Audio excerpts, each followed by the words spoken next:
Agora aí a gente fica perguntando, né, Sakamoto, o que essa declaração da ONU muda no que está acontecendo? Mudar exatamente, ela não muda, né? Os Estados Unidos é um dos 5 membros permanentes do Conselho de Segurança, ao lado de Rússia, China, França e Reino Unido. Então, ele tem poder de veto, então ele vai vetar qualquer tentativa do Conselho de Segurança de condenar a ação militar, condenar o bombardeio na Venezuela. Contudo, a declaração do Alto Comissariado dos Direitos Humanos, para os Direitos Humanos das Nações Unidas, que fica sediado em Genebra, né? Volker Turk, que é o alto comissário, ela, na verdade, reafirma, né, o que a gente está comentando desde o final de semana, de que a ação militar dos Estados Unidos rasgou a Carta da ONU, atropelou a Carta da ONU. Basicamente, a ONU tem uma Constituição, a Carta da ONU, e ela foi rasgada. Para quem gosta de paralelos com as declarações no Brasil, os Estados Unidos operaram fora das 4 linhas da Constituição da ONU, né? E a declaração do porta-voz do Alto Comissariado de Direitos Humanos reforça isso, da mesma forma que também já tinha sido indicado pelo secretário-geral das Nações Unidas, o português Antônio Guterres, que os Estados Unidos atropelou. Atropelou por quê? Só tem 2 situações em que um país pode agir militarmente contra outro país. O primeiro é em caso de revide, né? Em caso de tentativa de conter uma agressão. Você foi agredido, você foi atacado, você vai e ataca de volta. Isso está previsto na Carta da ONU. E a segunda situação é quando há uma autorização expressa do Conselho de Segurança da ONU, das Nações Unidas, para que haja uma ação militar junto a um outro país. É claro, muita gente vai falar, mas os Estados Unidos podia porque havia drogas saindo da Venezuela em direção aos Estados Unidos, isso é uma agressão. Não, isso não configura uma agressão internacional, isso configura uma agressão nas discussões de WhatsApp, mas não uma agressão internacional. Agressão internacional, a Venezuela deveria, por exemplo, ter lançado mísseis ou mandado Sukhovs russos bombardear New Orleans ou Miami. Aí você teria uma agressão internacional. Mas nesse caso, os Estados Unidos mandaria bomba atômica para a Venezuela, não tenha dúvida nenhuma. O que acontece é o seguinte, Fabiola, com essa declaração, né, os países membros das Nações Unidas podem se sentir, inclusive, mais à vontade de fazer críticas aos Estados Unidos, né, de criticarem os Estados Unidos, poderia até usar, eventualmente, essas críticas para pressões econômicas contra os Estados Unidos, mas isso não vai acontecer. A ação militar dos Estados Unidos foi um presentão para a China e para a Rússia, que tem seus próprios BOs, a China com Taiwan, a Rússia com a Ucrânia, ou mesmo para Israel com Gaza. Legitima ações militares sem justificativa ao redor do mundo, né? E, ao mesmo tempo, devido ao comportamento inconstante, devido às pressões, devido ao uso de tarifas por parte de Trump nas ações com outros países, a Europa e a América do Sul estão com muito medo. A América do Sul não só por uma questão de tarifa, mas também porque houve um bombardeio no subcontinente, coisa que não acontece há 200 anos. Você teve há 40 anos a entrada dos Estados Unidos no Panamá, mas Panamá é América Central. A América do Sul era um lugar que isso não acontecia. Aconteceu, há um medo de efeito dominó, né? Então, todo mundo está pisando em ovos, mesmo com a declaração da ONU criticando essa situação. E é isso que é um pouco frustrante, né, Sakamoto? Porque quando a gente vai para todas as questões de direito internacional, né, e ouve os especialistas nessa área, todos falam da ilegalidade dessa ação dos Estados Unidos. É o que a ONU está falando, né? Mas há uma frustração porque o Trump não para de fazer ameaças, né? Não para. Eu vou ser sincero, até falando da minha experiência pessoal, Fabíola. Eu trabalhei 6 anos na ONU, exatamente no Alto Comissariado dos Direitos Humanos em Genebra. Fui um dos diretores do Fundo para a questão do trabalho escravo global na ONU. Depois também trabalhei 1 ano na ONU em Nova York, né, relacionado à questão de um outro fundo ligado ao setor financeiro global para combater tráfico de seres humanos. E o grande problema da estrutura da ONU, desde o seu nascimento, é que a ONU ele é um processo de coordenação entre os países. Ele não tem uma força de subordinação real. né? O que acontece é que os países eles têm que entrar nesse consenso. Às vezes esse consenso ele é impossível por várias razões, inclusive por interesse do lado invadido, né? E devido ao fato da engenharia do Conselho de Segurança da ONU, com 5 membros permanentes com direito a veto, mais outros membros rotativos, esses 5 membros permanentes, grosso modo, é o pessoal que ganhou a guerra. E aí eles decidem, a guerra, que eu não digo a Segunda Guerra Mundial, que dominam a bomba atômica primeiro, antes dos demais. Então, basicamente, se algum deles está envolvido num conflito, e um deles sempre está envolvido no conflito, eles dizem, ok, não vai ter nada, não vai ter ação. Vamos pegar o que aconteceu em Gaza. Em Gaza, depois do ataque terrorista hediondo do Hamas contra Israel, houve um processo genocida do governo Benjamin Netanyahu contra Gaza, processo esse, inclusive, criticado por boa parte da população israelense. Mas houve um processo genocida feroz. E os Estados Unidos apoiou Israel sistematicamente no Conselho de Segurança, enquanto Israel fez o que fez. E a gente viu dezenas de milhares de mortos no processo. Então, o que acontece? No final das contas, é por isso que discute-se tanto, depois que o governo brasileiro, outros governos, governo alemão, governo japonês, governo indiano, entre outros, defendem tanto uma reforma do Conselho de Segurança das Nações Unidas para entrada de outros membros permanentes ou para derrubada do poder de veto. Mas sabe quando é que o poder de veto vai cair dessas potências? Nunca. Elas não vão querer deixar isso acontecer. E isso vai fazendo o quê? Isso vai erodindo a própria Nações Unidas. Hoje a ONU ela é bastante criticada porque ela é um organismo que é muitas vezes inchada, é essencial para a garantia da dignidade humana em muitos lugares, mas ela é incapaz hoje de impedir que as grandes potências façam o que quiserem. O Vitor de Menezes mandou aqui um superchat, saca, rapidinho, só para a gente já mudar de assunto também, mas ele falou assim, olha, enquanto a ONU continuar com a sua sede nos Estados Unidos, ela não vai ter respeito algum mesmo, porque como ela é vista pelo presidente dos Estados Unidos, mas eu acho que o fato de ela estar nos Estados Unidos é extremamente importante também, né? Porque é o seguinte, na verdade, é engraçado, eu vou falar um negócio para vocês que é o seguinte, eu morei em Nova York, eu posso fazer um comentário. Nova York quase não é Estados Unidos. O Nova York é uma cidade que, por exemplo, é muito mais progressista em termos de direitos, né, do que os Estados Unidos, né, rivaliza com a Califórnia, né, com cidades como Los Angeles e São Francisco. É muito mais progressista que São Paulo, por exemplo, né, Nova York.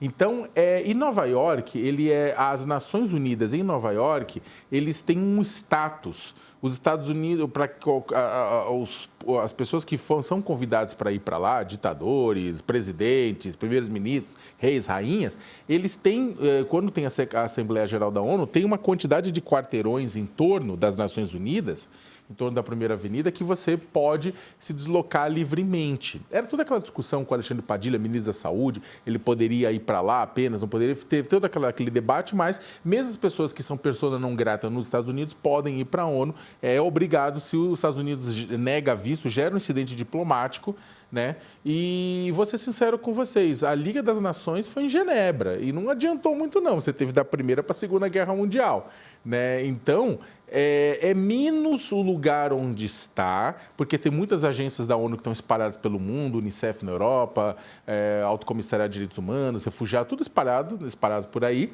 É menos onde está e mais como as grandes potências enxergam a ONU. A China adoraria ter uma ONU para si mesmo, ignorando as Nações Unidas. Os Estados Unidos adorariam enfraquecer também a ONU, porque é muito mais uma pedra no sapato dele do que uma ajuda, né? Os Estados Unidos ele não instrumentaliza tanto a ONU assim, né, do que quanto o pessoal imagina. O problema é esse, você tem um organismo internacional que deveria ser forte, deveria chegar para os países e falar basta, mas não tem força para isso. Bom, ontem, Sakamoto, eu lembro você aqui falou muito fortemente sobre a questão das eleições na Venezuela, né? Esse é o caminho, quando a gente fala sobre o venezuelano estar livre de uma ditadura, é a gente valorizar, né, a democracia e as eleições na Venezuela. Bom, vamos falar sobre esse assunto, até porque a nossa manchete principal, a oposição na Venezuela, vem pressionando sobre as eleições no país e teme novas ações de Donald Trump, né? O que Donald Trump pode continuar fazendo na Venezuela, temem novos ataques. Essa é a nossa manchete principal, uma reportagem do jornal Folha de São Paulo, falando que o efeito nebuloso de se juntar a um aliado tão imprevisível quanto Donald Trump ficou mais claro do que nunca para os opositores na Venezuela. Entre figuras do núcleo político ligado a Maria Corina Machado e líderes da sociedade civil, há um gosto amargo ali em relação à captura de Nicolás Maduro. Esse aqui é a reportagem do jornal Folha de São Paulo, falando justamente sobre as eleições lá na Venezuela e a pressão que isso está acontecendo. A aposta na Constituição Nacional, apesar do Supremo Tribunal venezuelano ser dominado pelo chavismo, a Constituição, que foi reescrita no começo da era Chaves, prevê 2 caminhos distintos para o caso da ausência de um presidente e, no caso de uma ausência absoluta, afirma que novas eleições devem ser realizadas dentro de 30 dias.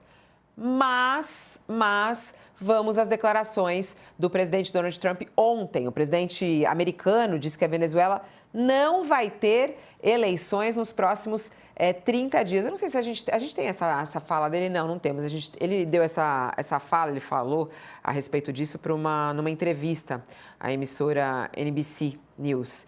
Ele afirmou que a prioridade é consertar o país e que não há a menor chance das pessoas sequer votarem no próximo mês. Em 30 dias é impossível fazer uma eleição. Ele falou, vai levar um tempo, precisamos cuidar para que o país se recupere, foi o que disse Trump para a emissora NBC News. E aí, Sakamoto, é o único caminho as eleições? Seria possível fazer essas eleições em 30 dias ou não? Nesse ponto, Trump tem razão. Quando a gente fala de eleições, a gente tem que lembrar que é um processo eleitoral. E o processo eleitoral poderia começar desde já, né? Com convocação, com data. Olha, a questão não é fazer em 30 dias ou não. A questão é que esse tipo de resposta dada pelo Trump mostra que ele não tem pressa nenhuma em priorizar a democracia. A resposta do Trump mostra que o bombardeio na Venezuela não foi sobre democracia, não foi sobre drogas, é sobre petróleo, é sobre controle de petróleo. Enquanto ele está dando essa declaração, os Estados Unidos estão se reunindo com as petrolíferas norte-americanas para tentar entender o que pode rolar lá dentro. É que petróleo e geopolítica, é claro que as duas coisas estão conectadas, né? Tem a ver com o controle do quintal, tem a ver com o controle do preço internacional do petróleo através do controle da maior reserva de petróleo do mundo, que está na Venezuela, que é a questão de garantir que o continente americano continue sendo o quintal de influência dos Estados Unidos diante do avanço da Rússia e principalmente da China. Mas o fato é que se ele quisesse, ele poderia falar, olha, a gente está conversando com o governo venezuelano para estabelecer, para lançar, e este vai ser o calendário eleitoral. Eleição poderia não ser em 30 dias, mas poderia ter um calendário eleitoral. Inscrição de chapas, tempo de campanha, tudo isso mais, vamos enviar observadores, etc. e tal, para poder ter eleições livres e limpas na Venezuela, com todos os grupos que estão lá dentro podendo concorrer de igual para igual, sem remoção de ninguém, para exatamente não ter nenhum problema, remoção nem da oposição, nem da situação, bora todo mundo lá e com um monte de observador internacional para poder garantir esta eleição e a correção da eleição. Ele não fez isso. Ele não fez isso. E aí, para entender isso, tem alguns pontos importantes, Fabíola. Primeiro, ao que tudo indica, como a gente vem falando aqui desde sábado, a prisão do Maduro foi muito fácil, a ação do Maduro contou certamente com apoio interno, né? Houve um trabalho interno nesse sentido e houve um acordo com a própria Rodrigues, com a presidente interina, né? Com relação a assumir. Ela está lá no poder, né? O padrinho do general continua no Ministério da Defesa, tem outros militares, os militares continuam onde sempre estiveram, o chavismo não caiu.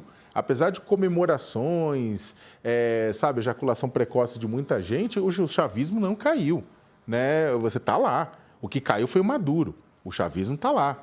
E ao que tudo indica, houve um acordo do tipo, olha, o petróleo é nosso, a gente define, vocês continuam sob nossa esfera de influência e segue o jogo. Há uma discussão, Fabiola, que inclusive uma parte da oposição venezuelana seria a favor de um leilão internacional com relação ao petróleo venezuelano. E o que aconteceu, o que a gente está, o que provavelmente estamos vendo é que isso não interessa ao governo Trump ter um leilão para ver quem explora o petróleo. Eles querem explorar eles, não querem que isso seja feito de forma democrática. Eles querem explorar o petróleo, né? Então, neste exato momento, o que a gente tem?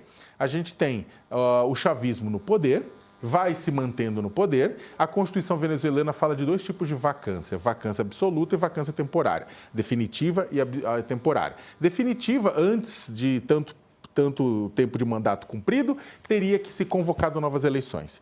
Temporária tem algumas questões, mas um prazo limite e, a partir disso, novas eleições, porque a vacância, o presidente seria considerado ausente em definitivo. O que na verdade, o pessoal está falando é que a Suprema Corte vai interpretar a situação atual de uma forma meio pantanosa. Porque não é nem uma vacância definitiva, nem uma vacância exatamente temporária, apesar de estar chamando de temporária, é uma coisa do tipo, o presidente está preso lá fora. Então, não dá para contar, não está previsto isso na nossa lei. Vamos interpretar de uma forma diferente, ou seja, vai levando, atropela a Constituição. Por quê? Porque é uma coisa nova. E os Estados Unidos estão bem com isso se o petróleo conseguir para a mão deles e se a geopolítica cumprir o que eles estão querendo. Quem sai perdendo com isso? A população venezuelana.